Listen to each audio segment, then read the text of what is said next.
दोस्तों यहाँ पर टोटली सर्किट कंप्लीट हो गया। यहाँ पर मैंने 3.7 वोल्ट 2 बैटरी यूज़ किया है, यहाँ पर देखिएगा। और यहाँ पर मेरा पास एक रेडियो है जो कि हिसिंग साउंड आ रहा है। फिलहाल FM रेडियो सर्किट है, जिसकी मदद से मैं यहाँ पर रेडियो हैंडमेड है जो कि घर में बनाया था। इस गिलास में पानी है, पानी में यहाँ पर जब भी वाटर जब फुल हो जाएगा तो ये फ्रीक्वेंसी मॉड्यूलेट होगा, मतलब थोड़ा फ्रीक्वेंसी ये चेंज होगा। देखिएगा, मैं चेक कर रहा हूँ। यहाँ पर देखिए मेरा पास वायर है हाथ में।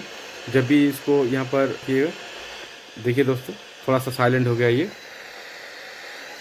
फिर से देखिए दोस्तों, ये वाला जब उठा देंगे, देखिए दोस्तों। तो दोस्तों ये जो वाटर लेवल इंडिकेटर है ये बेसिक लेवल का है। अगर प्रीमियम लेवल का वाटर लेवल इंडिकेटर चाहिए तो कमेंट कीजिएगा, तो मैं ज़रूर अपलोड करूँगा वीडियो। देखिए दोस्तों फिर से। तो दोस्तों अगर वीडियो अच्छा लगे तो चैनल को सब्सक्राइब और वीडियो को लाइक शेयर जरूर कीजिएगा। फिर मिलते हैं एक नया ट्यूटोरियल के साथ।